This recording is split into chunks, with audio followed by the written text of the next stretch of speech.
Bonjour, bonjour. Bonjour à toutes et à tous. Bienvenue à Bible and Coffee. Bon café, bon matin. Ça fait plaisir de vous retrouver pour ces petits moments.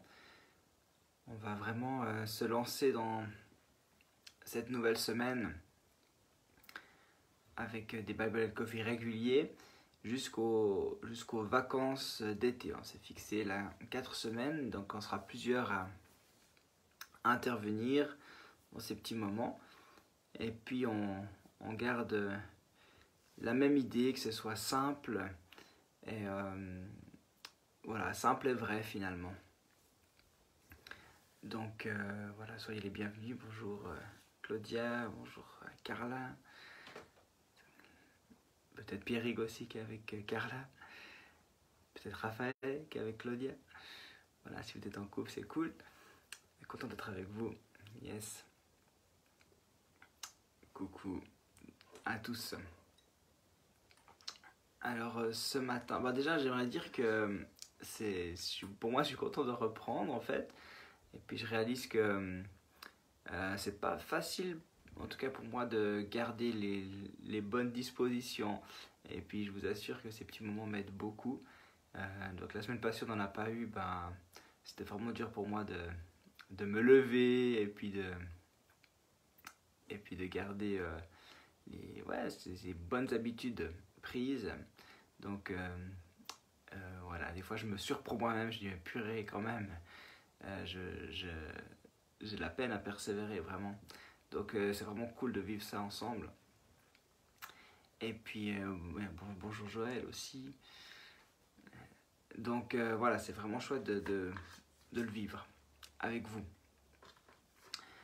Ce matin, je voulais partager une parole assez, qu'on connaît tous, mais c'est à propos de Jean 15.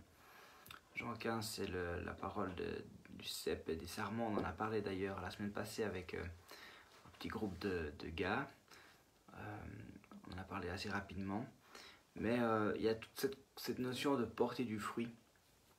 Et puis moi, je ne sais pas si c'est des questions que vous vous posez, mais en tout cas, moi, c'est une question que je me pose. Quel fruit je porte? Est-ce que je porte du fruit? C'est comme quelque chose que souvent je me dis, j'ai envie que ma vie serve, j'ai envie que ma vie compte, j'ai envie que finalement, Jésus en moi permette de porter du fruit. Et puis je pense qu'en fait, que ce soit spirituel ou moins spirituel, on désire tous que notre vie serve à quelque chose. Donc il y a une question de sens là derrière. J'aimerais que ma vie porte quelque chose, transmette quelque chose. Donc je pense que c'est vraiment une question intéressante parce que des fois on rigole, j'approche gentiment, j'ai encore un petit peu de temps, mais on parle souvent de cette crise de quarantaine, etc. Mais un des gros questionnements à ce moment-là, c'est qu'est-ce que j'ai déjà accompli, hein? Donc ça c'est vraiment la question, c'est comme une remise en question, de dire mais qu'est-ce que j'ai fait jusque-là? Est-ce que je suis arrivé à quelque part? Est-ce que ce que j'ai fait jusqu'à mes 40 ans a eu du sens? Qu'est-ce que j'ai déjà laissé derrière moi? Donc c'est tout ça. Et puis si on a l'impression d'avoir rien fait, c'est vrai qu'il y a une forme d'inconfort. Donc voilà, la question du sens, la question du fruit, qu'est-ce que je laisse, qu'est-ce que je fais? Et puis dans ce domaine qui est, je dirais, plus spirituel, hein, vraiment d'avoir porté un fruit, on va dire, spirituel, et Jean 15 nous en parle beaucoup. Et puis, en fait, la question, c'est pas tellement de quel fruit j'ai porté, ou si j'ai porté du fruit, c'est plutôt la question de l'attachement, ou de demeurer vraiment attaché au cep, hein. Donc il est dit en Jean 15, 4, demeurez en moi et je demeurerai en vous. Donc là, demeurer, c'est vraiment c'est loger, c'est rester, c'est dans la durée, hein, c'est vraiment rester à quelque part, loger, habiter. Donc demeurez en moi, je demeurerai en vous. Un sarment ne saurait porter du fruit tout seul, hein. Donc nous on est le sarment comme la branche, et puis lui il est le cep, donc comme le tronc. Donc il continue à dire, il en est de même pour vous, si vous ne demeurez pas en moi, vous ne pouvez porter aucun fruit. Je suis le cep de la vigne, vous en êtes les sarments. Celui qui demeure en moi et en qui je demeure portera du fruit en abondance, car sans moi vous ne pouvez rien faire. Et on le sait tout ça, mais en même temps, comment le vivre? Ça, c'est toute la question. Donc c'est clair que tout seul, on ne peut rien faire. Ça nous libère bien. Mais c'est vraiment une question d'attachement au cep. Et puis c'est vraiment cette sève, on a vraiment besoin de cette sève qui monte et qui vient dans le sarment. Cette sève, pour moi, c'est la vie de l'esprit. Et finalement, tous les jours, il est nécessaire de faire monter la sève. Hein. Il est peut-être nécessaire de demander, mais vraiment que le Saint-Esprit vienne demeurer, vienne prendre la place. Je me dis, c'est un peu comme si des fois dans notre sommeil, la sève redescend, puis le matin, il faut absolument que ça remonte pour vivre cette journée. On en a besoin. Et puis au verset 7, il a dit, si vous demeurez en moi et que mes paroles demeurent en vous, demandez ce que vous voudrez, vous l'obtiendrez. Et puis verset 8, si vous produisez du fruit en abondance et que vous prouvez ainsi que vous êtes vraiment mes disciples, la gloire de mon Père apparaîtra aux yeux de tous.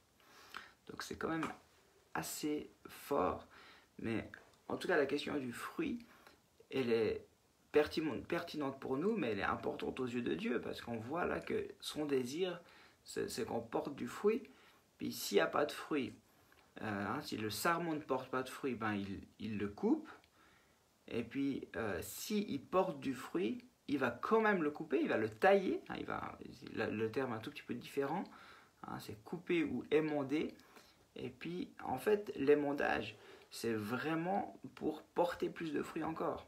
C'est pour que c'est toujours vrai, hein. Aujourd'hui, en fait, la vigne, c'est peut-être une des cultures les plus difficiles, où déjà, on ne peut pas faire ça de manière industrielle. Il faut vraiment que des gens s'occupent de la vigne. Ça demande beaucoup, beaucoup de travail. C'est un travail manuel, individuel. Puis ça, je trouve magnifique que Jésus ait pris cette image, puis que 2000 ans plus tard, ce soit tellement vrai encore. C'est un boulot de fou, la vigne. Et ça demande vraiment que le vigneron vienne.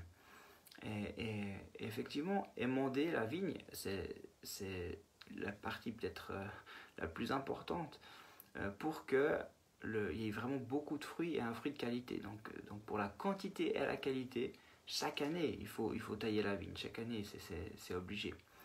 Donc on voit que c'est quelque chose que Jésus désire, qu'on porte du fruit, un fruit abondant en plus. Hein. Et puis, il est dit, donc ce verset 8 me parle beaucoup, me touche beaucoup. Si vous produisez, cette version Summer, ça change un tout petit peu. Si vous produisez du fruit en abondance et que vous prouvez ainsi que vous êtes mes disciples, la gloire de mon Père apparaîtra aux yeux de tous. Puis là, il y a peut-être un piège pour nous, c'est de vouloir porter du fruit tout seul, en fait. Pour prouver qu'on est les disciples, on veut porter du fruit. Mais la question, c'est pas ça. La question, c'est est-ce que tu demeures? Est-ce que tu es attaché au cep?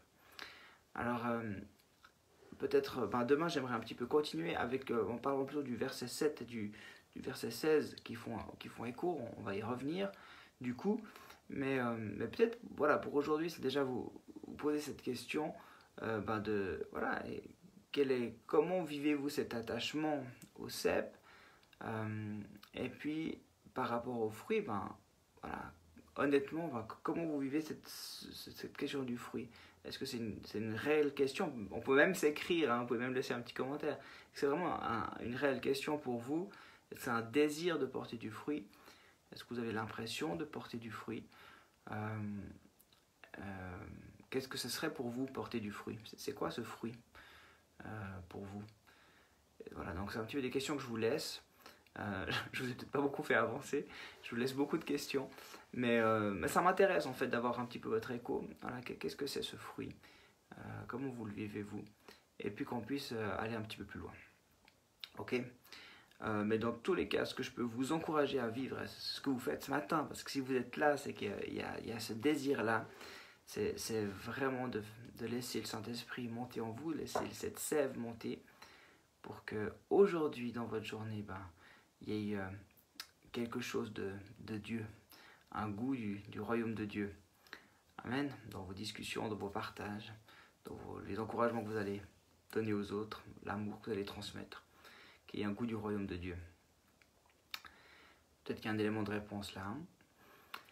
Ça va. Je ne fais pas plus long. Je vais vous laisser partir au boulot. Et puis on va juste terminer par prier ensemble. Ouais, Père, je te remercie parce que finalement, le plus important, c'est encore cette connexion avec toi. De là, tout dépend de cela. Et Seigneur, on peut se connecter à toi librement. On peut venir à toi tel que nous sommes.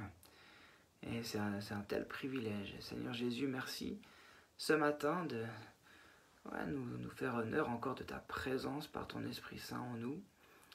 Merci pour cette sève que tu es à l'intérieur de nous.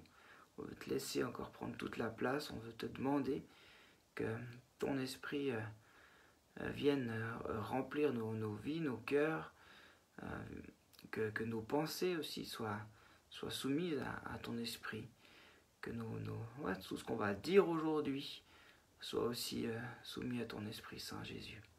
On a besoin de toi. Sans toi, on ne peut rien faire. Merci Jésus de bénir chacun qui a passé ce petit moment maintenant et qui verra encore cette vidéo plus tard. Merci pour ta grâce sur nos vies. Merci pour ton désir que nos vies portent du fruit abondant.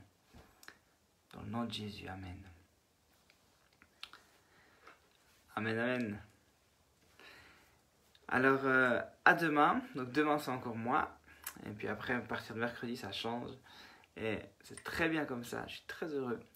Et voilà, je vous souhaite encore un bon café, bon début de départ d'école pour ceux qui ont des enfants. Plein de courage pour ce début de semaine. Soyez bénis. À très vite. Bye.